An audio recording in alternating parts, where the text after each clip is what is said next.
করে বুঝতে পারিস কেমন করে বুঝতে পারিস আপন জনের ব্যথা এই হাম সব মুসাফির হ্যাঁ ওহি आखिर ठिकाना कोई भी से रवाना है कोई आगे रवाना बोले ठिकाना।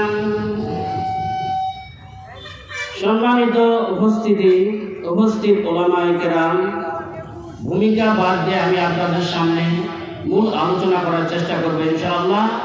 উপস্থিত ওলামায়ে কেরাম, আমার সামনে উপবিষ্ট গণ্যমান্য ব্যক্তিবর্গ, জাতির শ্রেষ্ঠ সংগ্রাম শিক্ষকবৃন্দ, জাতির বিবেক সাংবাদিক বৃন্দ, পর্দার অন্তরালে অবলা সরলা আমার মা বোনেরা, আলোচনার সূচনায় আবারও আপনাদেরকে দিল খোলা সালাম, আসসালামু আলাইকুম ওয়া রাহমাতুল্লাহি ওয়া বারাকাতুহু।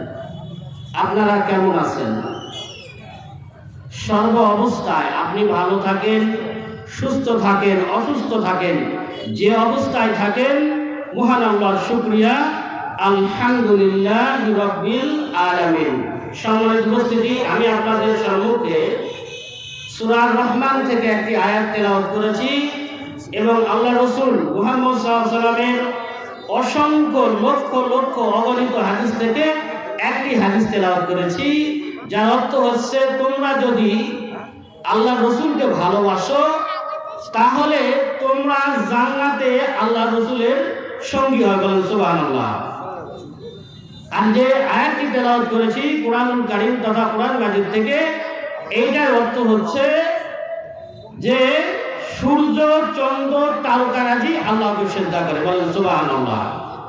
সম্মানিত উপস্থিতি, শুধু ব্যতিক্রম মানুষ, পৃথিবীর যত মাখলুক আছে, যত প্রাণী আছে, তারা ইচ্ছায় অনিচ্ছায় আল্লাহ রাব্বুল আলামিনকে সিজদা করে। এক্সাম্পল, সূর্য কোন দিক থেকে উদিত হয়?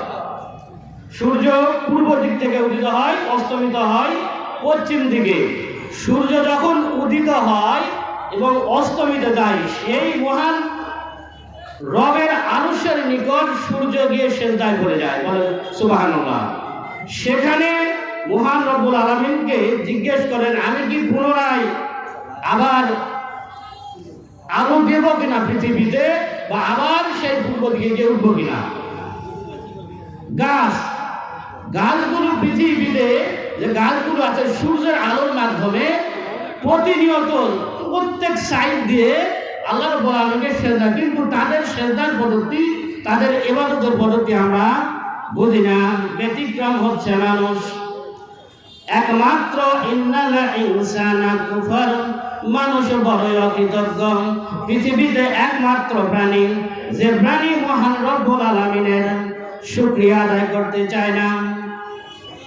অথচ এই মানুষকে মহান রব্বুল আলামিন সুন্দর আকৃতিতে সর্বশ্রেষ্ঠ গঠনে তৈরি করেছেন। বলেন সুবহানাল্লাহ। এই মানুষকে মহান রব্বুল আলামিন সুন্দরতম আকৃতিতে তৈরি করেছেন। কিন্তু এই মানুষ যখন তার মায়ের পেটে ছিল তখন অসহায় ছিল, যখন সে কাদামাটি ছিল তখন সে অসহায় ছিল, যখন সে পিতার উরুসে বীর্য আকারে ছিল তখন সে অসহায় ছিল। কিন্তু যখন পৃথিবীতে আসলো, আল্লাহ রাব্বুল আলামিন তাকে বোঝার শক্তি দিলেন, তাকে স্বাধীনতা দিলেন, তাকে পূর্ণ মানব আকৃতিতে পৃথিবীতে নেতা বানাইলেন, তখন এই মানুষ সরাসরি আল্লাহ রাব্বুল আলামিনের বিরোধিতা করলো।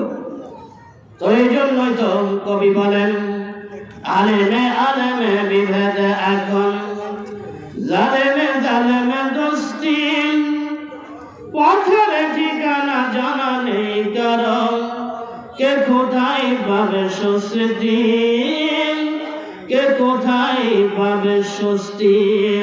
দেখছেন না বাংলাদেশে কেনরা থেকে আলেমদের মধ্যে, তার মধ্যে জালেম আছে, জালেমরাই আক্রমণ করেছে, আলেমরা নয়।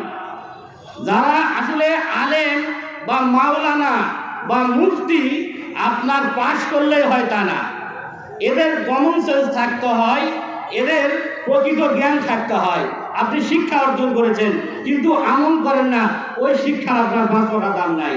তো তাদের মধ্যে অনেক মাওলানা আছে, মুফতি আছে, কিন্তু তারা ঘুমন্ত অসহায় মানুষদেরকে তারা কাল রাতে এই এতাতির আক্রমণ করেছে।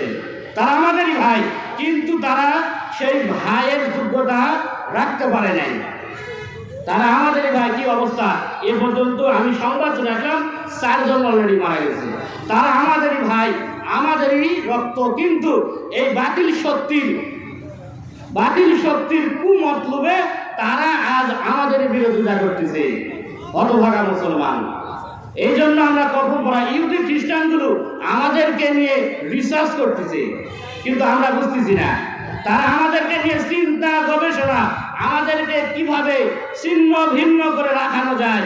কারণ আমরা যদি পৃথিবীতে একত্রিত হই, একসাথে চলাফেরা করি, এক কথা আমাদের আল্লাহ এক, রসুল এক, আমাদের ধর্ম নাম ইসলাম, একত্ববাদী ধর্ম, এরপরেও আমরা একত্রিত থাকতে পারি না ইহুদি খ্রিস্টানদের চক্রান্তে। কিন্তু আমরা তাদের এই চক্রান্তে পা দিয়ে নিজেদের মধ্যে অন্তঃকন্দলে আর কোথা থেকে কোথায় চলে যাচ্ছি,